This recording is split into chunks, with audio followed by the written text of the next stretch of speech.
Good afternoon and welcome to this webinar from the Mixed project. And today we're going to talk about how we've modeled the transitions of specialized farms to more mixed farming systems and agroforestry systems. My name is Simon Mokes and I'm from IBES in Aberystwyth University in the UK. And my name is Filippo Giano and I'm from the Research Institute of Organic Agriculture, Fiebel in Switzerland. We're all becoming more and more aware of the problems of intensive specialized farming systems. Globally, agriculture is a major source of GHG emissions, with more than 9 billion tons of CO2 equivalents produced annually. We also see in Europe that increased farm specialization in Europe has led to this sort of separation between crop and livestock production. And this in turn has led to water contamination from excess nitrates and other pollutants such as pesticides. Intensive farm systems are a major cause of climate change, pollution, but also other factors such as biodiversity loss and economic things such as rural social issues, lack of employment, and so on. Intensive livestock systems, such as poultry or pigs, can actually be even worse because they contribute significantly to environmental degradation through air, water, and soil pollution. The EU Mixed project was set up and funded as a sort of to aim to improve these issues. It was called Mixed, and it's a multi-actor and transdisciplinary development of efficient and resilient mixed farming and agroforestry systems. And you can see we have a wide span across Europe within the project. We go from Romania across to Portugal, and then across from Poland through Germany, Switzerland, Austria, and France, then up to the Netherlands and Denmark and the UK. So a wide range of operating systems across Europe were included in the project. And the goals of this project were the co-creation of knowledge and innovations for enhanced mixed farming and agroforestry systems. And this is where the MIFAS term comes in. And so this is sort of set up to try and develop efficient and resilient MIFAS systems and assess their effects on environment, climate change resilience, and other ecosystem services. And as part of this, we were trying to develop decision support systems to ease farmers' transition to MIFAS. So how could they actually transition from, say, specialized mortar into these MIFAS systems? And as part of this, we're also sort of trying to estimate the consequences of the introduction of MIFAS at multiple scales to try and support policies, both at a local level, but also sort of up to a European level. So what is the potential of these innovative farming systems to solve these problems? Well, to start with, we could move more towards mixed farming, this sort of reintegrating of livestock and crops. And this reduces environmental impacts by improving nutrient cycling and decreasing reliance on external inputs, such as feeds and fertilizers, which are often purchased into the system. However, these mixed systems can still be intensive. So you can still have an intensive, say, pig farm with cropping, and it still can be very intensive, even though it would be economically defined as a mixed farm. A derivative of mixed farming often used is in organic farming, and this has more restrictions on imports. So you have a restricted external inputs and relies more on a circular system to reduce these nutrient excesses through, say, rotational design and use of legumes and animal manures. However, a lower nutrient status may produce lower yields, and this can potentially have impacts on the environmental impacts per kilogram of product. Say per kilogram of milk or wheat can sometimes we see higher impacts in organic farming systems. And another sort of traditional system, but actually gaining a lot of interest recently, is agroforestry. And this can provide sort of carbon sequestration through the woody biomass, but also help with nutrient cycling, biodiversity enhancement, and retention of water, especially in, say, the Southern Europe, where there's more problems of water use. However, the extent of this carbon storage and the impact on reducing atmospheric CO2 can be uncertain and depends a lot on what actually happens with the trees and how long they are living for and what happens to them afterwards when they are rotated.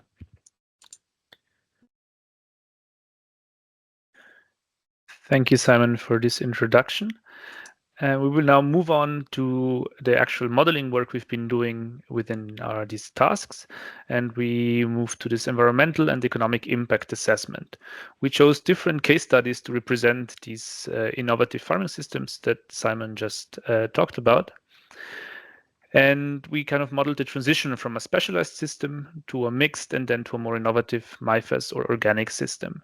The specialized base systems all represent countries which from the mixed projects, as you've seen on the map before, and the farming systems that we modeled represent major EU or national farming systems. So they represent quite a wide selection of farming systems present in Europe today. Also, the innovations introduced were examples from the mixed practice networks. So it's actually innovations which were tested in practice across Europe within this project.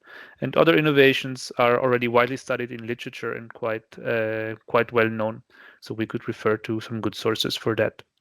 And the aim of our modeling was to test one of the main project hypotheses, which is that MIFAS or organic systems are more resilient and efficient than specialized farming systems. So the modeling goals were two. On one hand, we wanted to test the project hypothesis at farm level by introducing these innovations to typical farms. And secondly, we also wanted to test which kind of improvements these innovations could bring. So from an environmental perspective for greenhouse gas emissions or nitrogen excesses, but also from an economic point of view. So what is the economic performance of these transition processes? And to do so, we chose 4 case studies, and we wanted to represent both ruminant and cropping systems, but also granivore livestock and cropping systems. And for both the ruminant and the granivore cropping systems, we chose 1 transitions to a MIFAS system and 1 transition to an organic system. For the ruminant cropping systems, we had 1 case study located in the UK, in Scotland, which is a cropping farm with beef, moving to a more integrated beef finishing system, and finally ending up as a MIFAS system with grease on pasture and some sheep grazing on winter cereals. Also, we have a case study in Germany, starting off with an intensive specialized dairy farm, where first we integrate the feed production on farm and end up with a quite drastically changed organic mixed system. For the granivore cropping systems, we have 1 case study in Poland. So we start again off with a cropping farm and quite a detached intensive laying hen system. Then we integrate them in a mixed system and end up with a MIFAS case study with more extensive laying hen production and bioenergy trees. And lastly, we have 1 more case study in France, where we have an intensive pig fattening farm. And we also there we move first to a mixed more integrated feed production system, and finally transition to an organic outdoor pig production system, including temporary lays. In terms of methodology that we used for this modeling, so all the data was acquired from FADN Farm Accounting Data Network, so it's big European economic statistical data available. And also we used project findings from this, but also from other projects, and consulted various experts to validate our data and assumptions. The data was then used within the farm LCA, which is an integrated farm system model, which includes an LCA and an economic calculation tool, and it allows a flexible farm system redesign and assessment. You can see a graphic representation of all the flows used within this model. So you see that we have all the way on top, we use background LCI databases for all the internal inputs brought into the farm. But what is most important, and also what makes farm LCA quite special and especially useful in this situation, is that we are able to really take account of all the flows within the farm, so we can represent the different flows within the livestock and the cropping system enterprises. So manure flows from livestock to crop, but also different types of feed and bedding materials from crops and pasture can be reutilized within the livestock system, and also feeding requirements or fertilizer requirements can be then adapted accordingly. This farm LCA was also further developed within the mix project to better represent these mixed transitions. So now we're able to model for example, multiple products on the same plot. For example, winter grazing on the arable cereal fields, but also, for example, animal livestock grazing on the pasture under fruit trees, which can be located now on pasture land.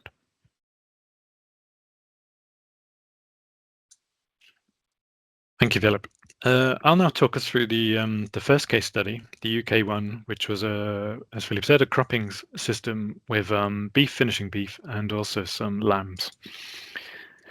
So within the baseline, it was a specialist cropping farm, mainly with cereals and, as I say, some finishing beef and lambs.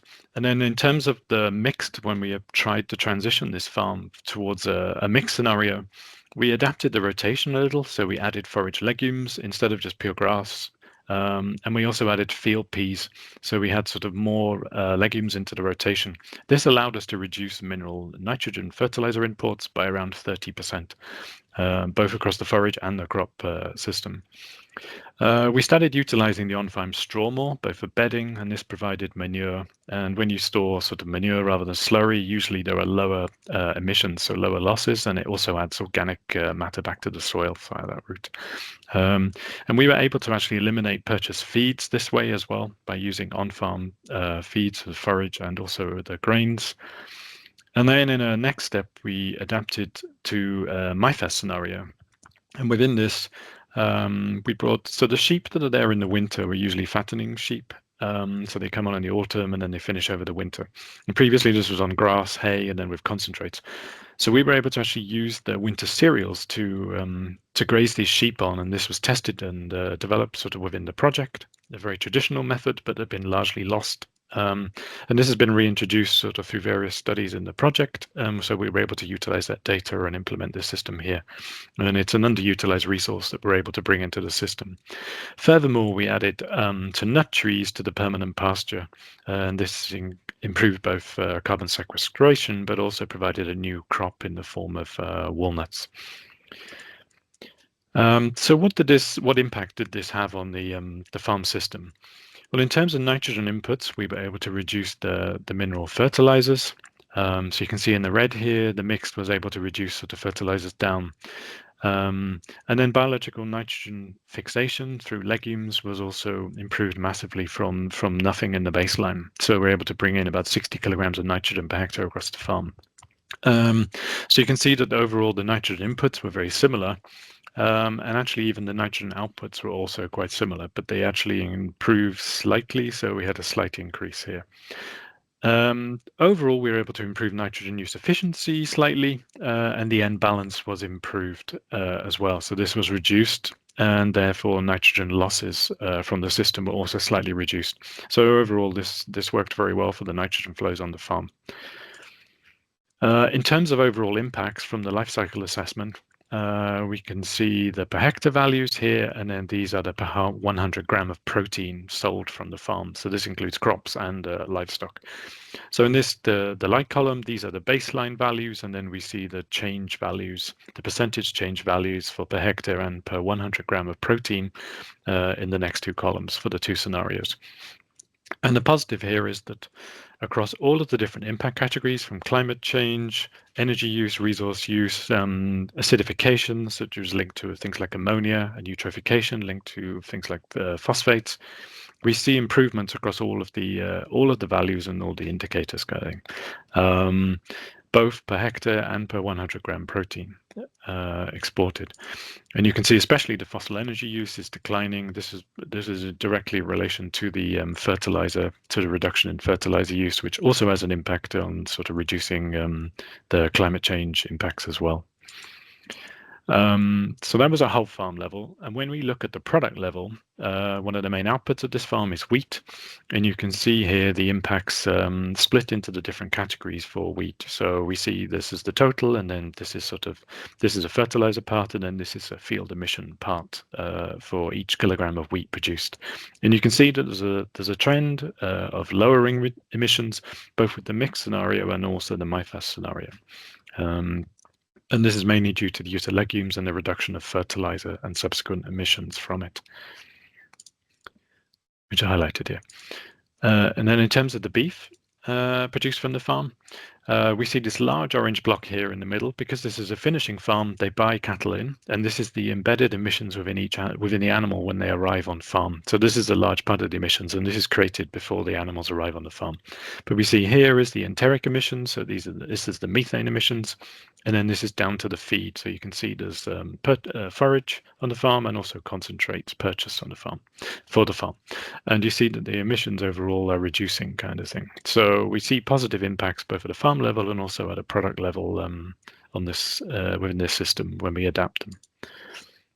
And then we see, the bedding and the external feed both reducing. In terms of economics, again, we have a baseline system, baseline sort of, and it's about breaking even. So we have similar costs and outputs for the system. And then when we go to a mixed system, again, the actual outputs are very similar. Even for the MIFAS, the outputs are very similar.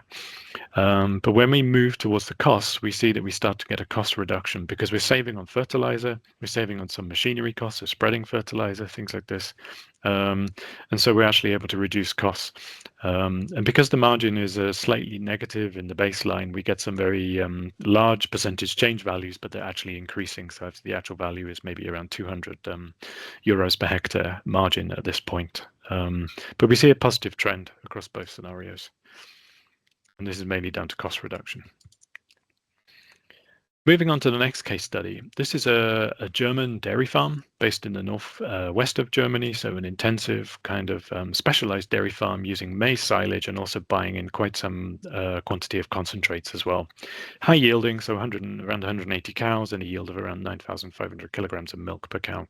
And then in the mixed scenario, we now want to produce some of the concentrates ourselves on the farm. So the aim was to take the maize area, which is already using for sort of growing maize, and grow actually crops now in this, so that we can avoid buying in so much concentrates for these dairy cows.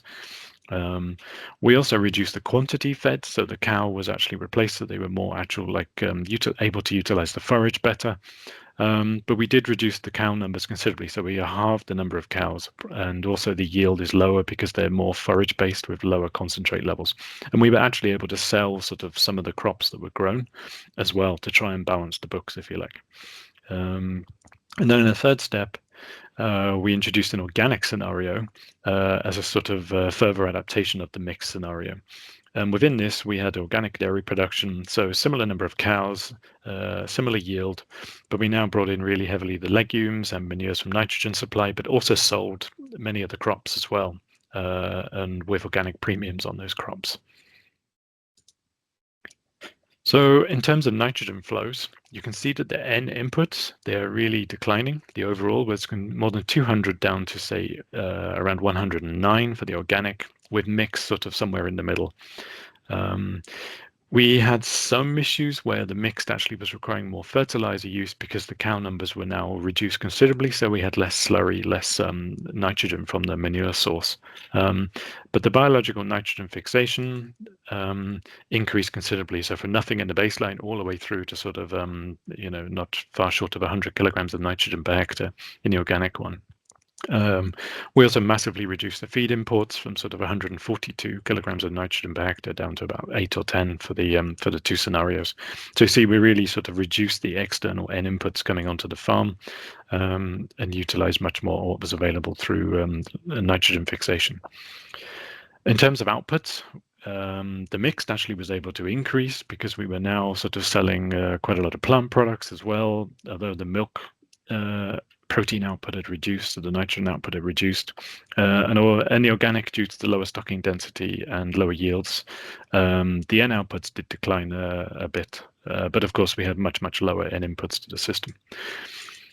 And then in terms of the overall nitrogen indicators, we had quite a low nitrogen use efficiency in the baseline, so only 33% of nitrogen was actually utilized as an output, and we were able to increase this. It's still not at super high level, but it increased considerably up to, say, 50% by the time we got to the organic scenario. So much better use of nitrogen, and an N balance considerably reduced as well.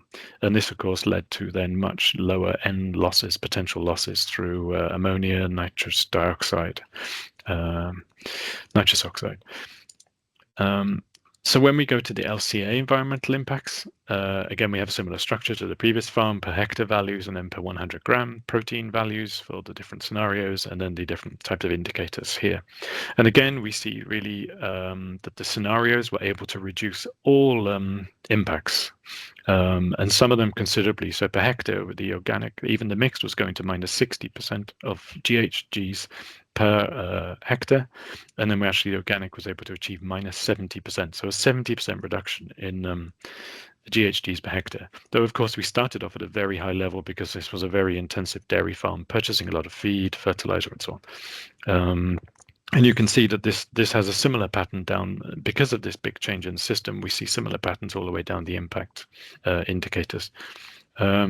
We have slightly lower output, say in the organic scenario. So we see that some of the reductions are not quite so large for the organic as they are for mixed, but they're on a very similar level here. And we see positives across all the scenarios. In terms of impacts per kilogram of product, the main product this farm actually produced, because it's a dairy farm, was grass. So this is temporary sort of forage.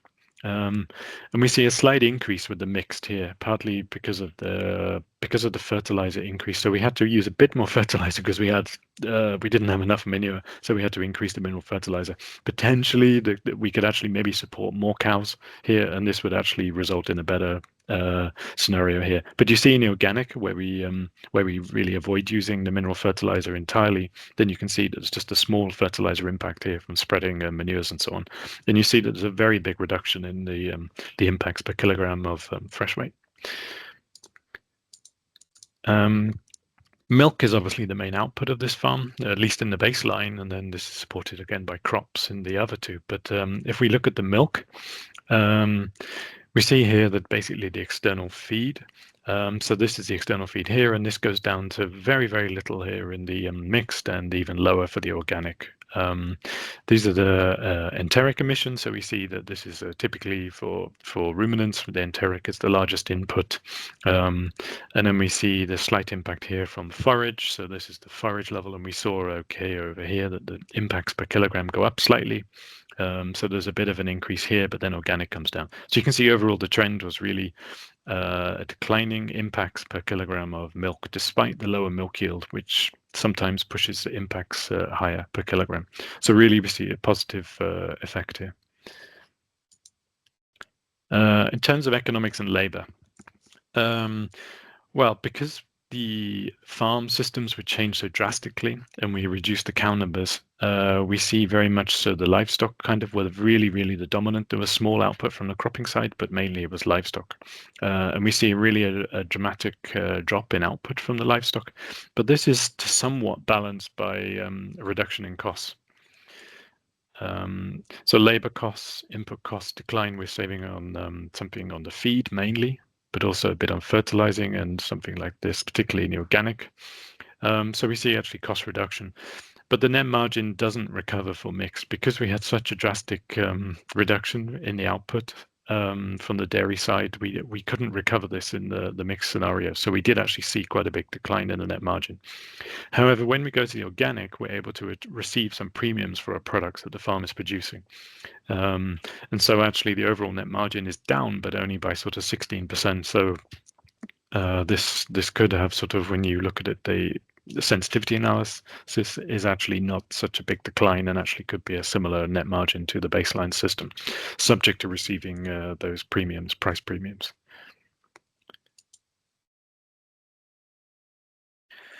Thanks, Simon.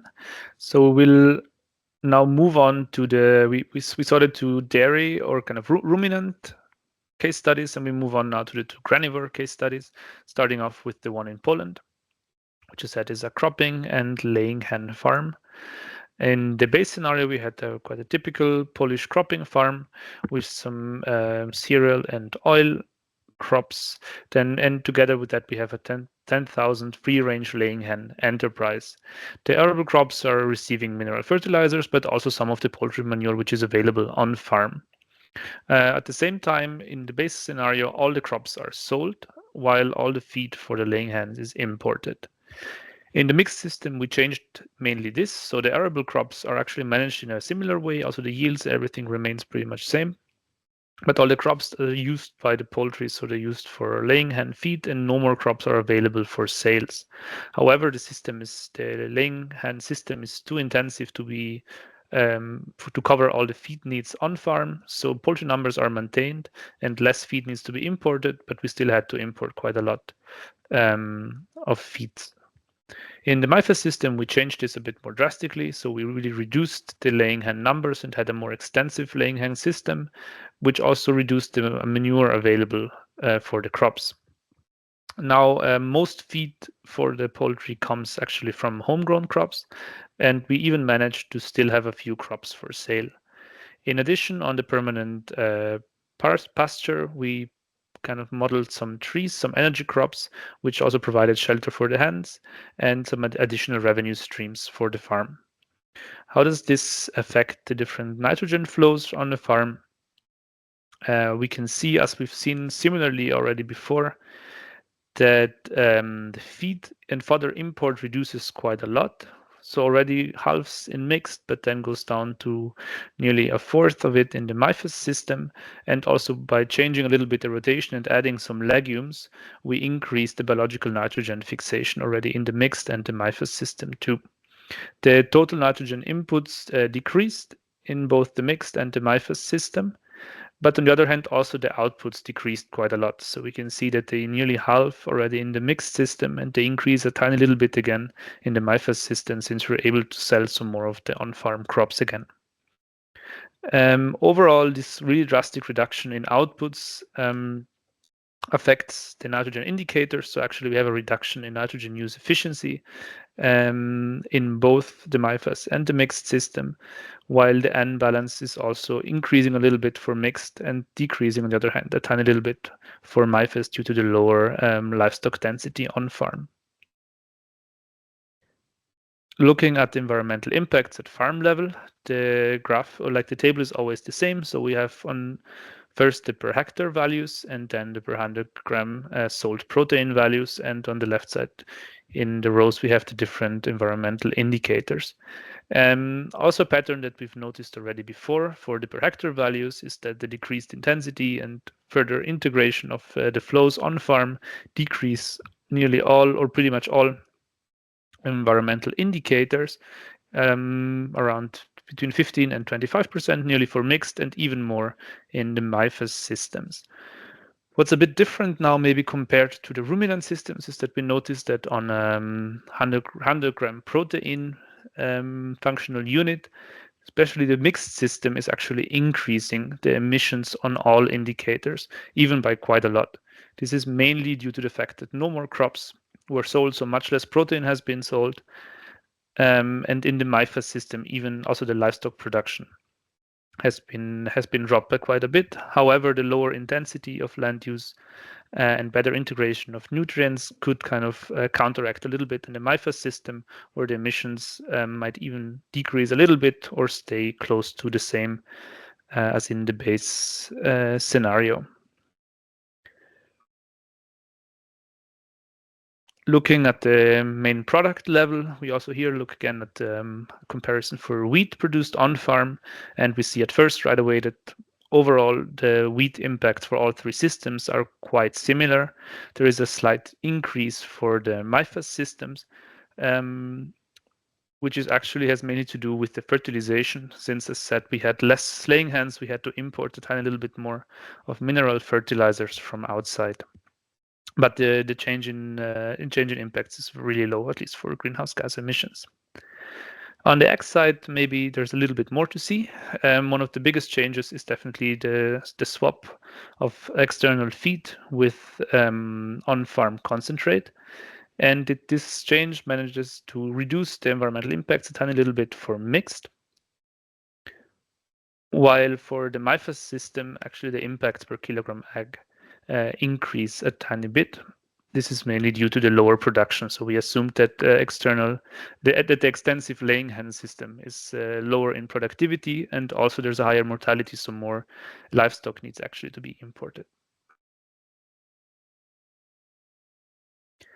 Looking at the economics, we noticed that already in the base scenario had a negative net margin, and this one with the mixed system actually gets even a little bit worse by 62%. This is due to the fact that no more crops were sold, while actually the livestock sales were kept the same. On the other hand, the MIFA system is really able to improve the net margin, so we have a little bit of a positive margin here of a little more than 100 euros per hectare. And this is mainly due to reductions in costs. On one hand, we have a total output which reduces by 13%, but on the other hand, we have quite a drastic reduction in labor cost and in input costs. since we have less concentrate feeds required. To our last case study, we're moving to France, more in detail to Brittany, looking at an intensive pig system and cropping farm. Our base scenario is a large indoor breeding and finishing pig enterprise, and there are also some arable crops around it, and all the crops are being sold. And all the pig feed was imported in the base scenario, whereas the pig slurry, which was really a lot and way too much for the available land, was exported to a biogas plant, and only the required digestate was returned for crop fertilization on farm. For the mixed system, we integrated the crop and the livestock flow enterprises, so we reduced external feed dependency by feeding on-farm crops. For this, we also changed the rotation to introduce some protein peas. This further reduced dependency on nitrogen-heavy feed imports like soy or other legumes. This introduced legume also reduced fertilizer needs and overall reduced nitrogen inputs to this system. For quite a drastic transition, at the end, we moved to an organic farm. So we changed the livestock side to an organic pig production. Sows were housed outdoors in huts on temporary grass clover. So we changed the rotation once again.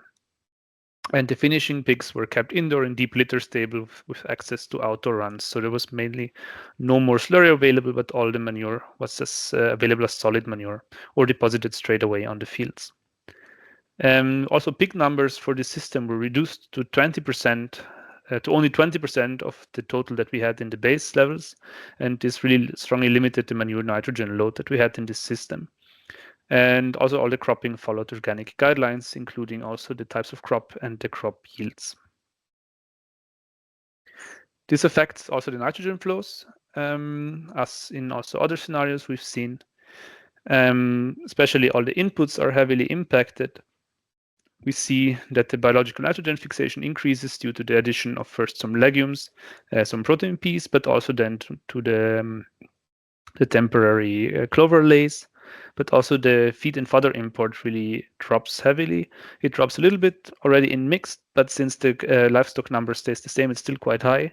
While with the organic system having much less animals on the farm, and feeding much more of the on-farm feed, there's nearly no more imports needed there. Also, there's no more mineral fertilizers that need importing. So there's less than half of the nitrogen imported in the organic system. On the other hand, the plant products go down to sold plant products go down to zero in the mixed system, since all the crops are fed to the livestock, and it's increased again in the organic system, since there are more crops available for sale again due to the low livestock number. And this is also reflected in the livestock products sold, which go down to a fourth nearly of what we had at the beginning in the base scenario. Overall, we see that the nitrogen use efficiency gets a little bit worse in the mixed system. Also, the nitrogen balance worsens a tiny little bit, so there's more nitrogen surplus on the farm in the mixed system, but it reduces a lot in the organic system. So there's only a surplus left of 66 kilograms per hectare. And also hand in hand with that, the nitrogen losses decrease. The nitrogen use efficiency improves a tiny bit in the organic system, but stays quite similar to the base system and worsens in the mixed system again. These nitrogen changes also are reflected to some extent in the environmental impacts, as we can see here. Once again, the similar pattern as seen in other case studies before. On a per hectare level, the mixed system improves all indicators a little bit, and the organic system, as also we've seen before with the dairy system, really improves every single environmental indicator, and the impacts drop by up to 85%. Looking at the per 100 gram protein functional unit, we have some different results again. So in the mixed system, due to the loss in sales from the crops, so the impacts increase mostly. And on the other hand, in the organic system, the lower intensity, but also the much lower feed imports really impact the environmental impacts quite a lot. And we have quite a positive result also per 100 gram of exported protein. When we now look in more detail at a single product, we again compare the wheat from the three systems. And we notice that the biggest contributors are the field emissions and fertilization for both the base and the mixed system, so the kind of more conventional agriculture with mineral fertilizers being imported, and also the digestates distributed on the fields. And these change quite a lot for the organic system. So we see an increase in more machine use. So tillage and harvest processes have a bigger impact now for per kilogram of wheat. On the other hand, we have no more impacts from or nearly no impact from fertilization, since there's no more mineral fertilizers being imported, and also field emissions reduce a lot. Also, the overall emissions for wheat per kilogram in fresh matter are much lower compared to base and mixed.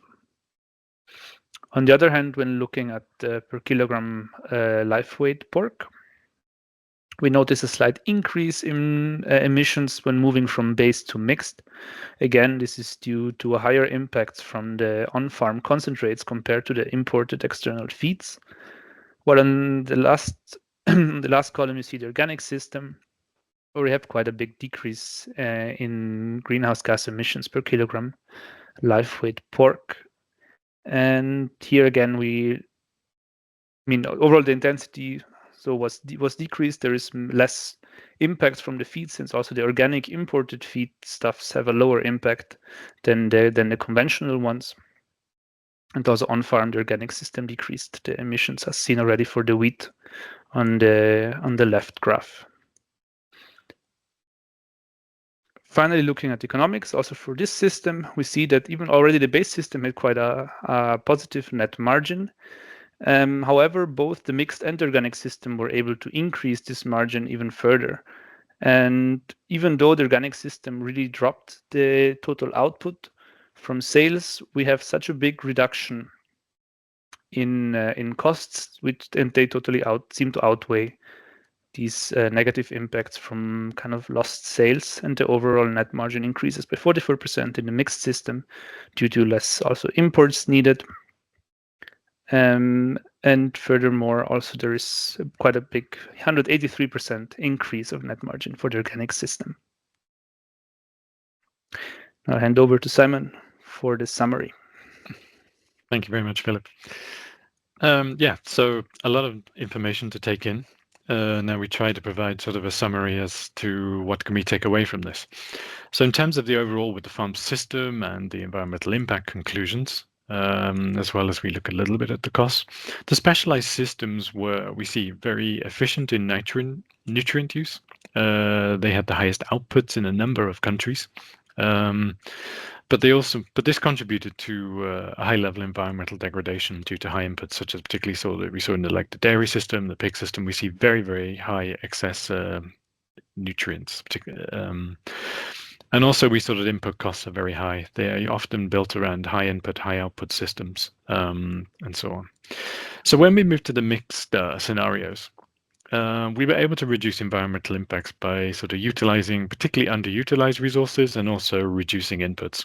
So we really saw sort of per hectare level, we saw them all going green by varying levels, and so on. Particularly UK and Germany, we really saw this. But the trouble is with the granivore systems, with the pig and the poultry, we were really just swapping sort of imported feed or food for on-farm sort of food production. So instead of really making a new sort of resource use, we were swapping sort of imported feed for homegrown feed on the farm. And this kind of helps with circularity and so on, but it actually doesn't really help overall in the food system, because we're just transferring from one place of production to another place of production. And we saw that this sometimes caused negative impacts per 100 gram protein, because this was causing kind of, there was a lack of output now from the farm. We only had livestock products instead of crop products as well. This did, however, reduce input costs due to better utilization of on-farm resources. But as we saw, it can have sort of positive and negative impacts in terms of net margin. Then moving to the next two scenarios, so the MIFAS scenario that brought in the agroforestry, we saw that it can provide at least some limited additional benefits, but usually we had fairly small scale adoption. we were bringing trees into permanent pasture areas, and also we were trying to, because of its agroforestry, you were really mixing, then the density of the sort of biomass was not high, but we did see GHG reductions of up to 38% in both UK and Poland. So it does have some impact when we compare the carbon footprints with and without the agroforestry. It can also help with sort of further cost reduction, but the main outputs can actually sort of decrease potentially if you have to avoid kind of competition between trees and the main product outputs and so on. And at the moment, some of the outputs from agroforestry are uncertain price-wise. Say biomass for burning has quite a low base price at the moment, whereas other products such as fruit or nuts and so on can have high prices, but depend on local markets and potentially new markets as well being formed. In terms of organic, it performed very well, and we saw sort of green lights often, 60 to 70% lower nitrogen losses, 60% lower GHG emissions. This sort of limit on external inputs, focus on circularity, helped, and this combined together with some price premiums as well, organic products really built like a fairly low impact system. Physical output per hectare, however, was reduced. I mean, we saw there were quite large reductions sometimes in the number of animals, but we were able to also increase sort of crop output with at a farm level. But yields are usually higher, nearly always lower on organic production. So sales and costs both caused big changes. So we were able to, the sales went down usually, but also the costs went down dramatically because we weren't importing so much onto the farm. So this overall kind of reduction in intensity of input and output. Price premiums generally led to an increase in net margins. But this, of course, depends on the local availability of those premiums, and they're not guaranteed. So in terms of overall conclusions, sort of how do we do this sort of move from this kind of improvements at a farm level to overall sustainability? And we saw that at a farm system level, organic production really helped, and also this kind of utilization of underutilized resources, such as the grazing of winter cereals by sheep, by ruminants. This kind of is like a resource which was not utilized before, and this can be utilized without any impact subsequently on the following crop.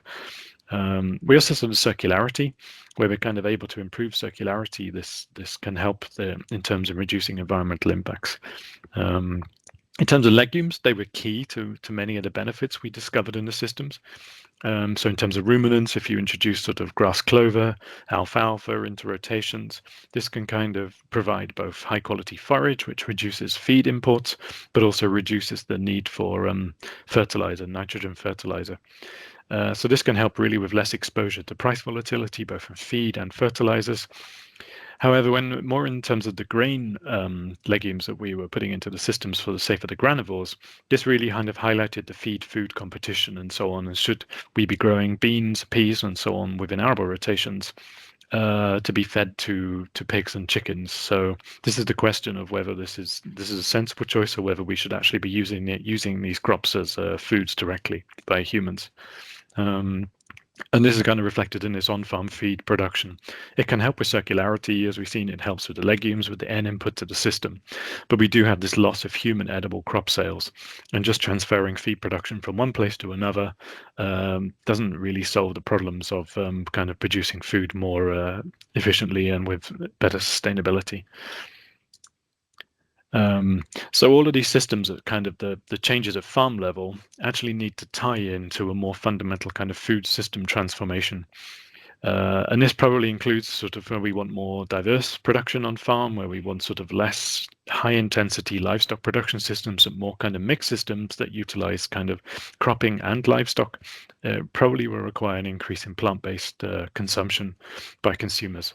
As part of this kind of wider food system transformation, and such as like the grain legumes and so on, doesn't make much sense to be feeding them to granivores.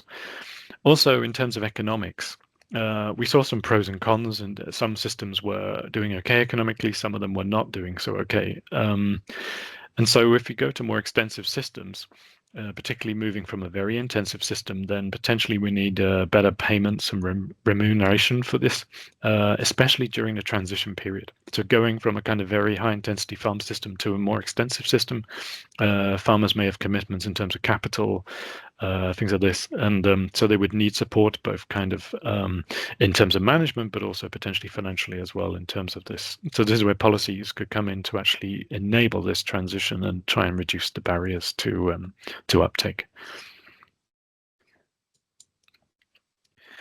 And with this, we would like to thank you all for listening, and also thank all of our mixed partners for their expertise and feedback throughout this modeling work and task we've been doing.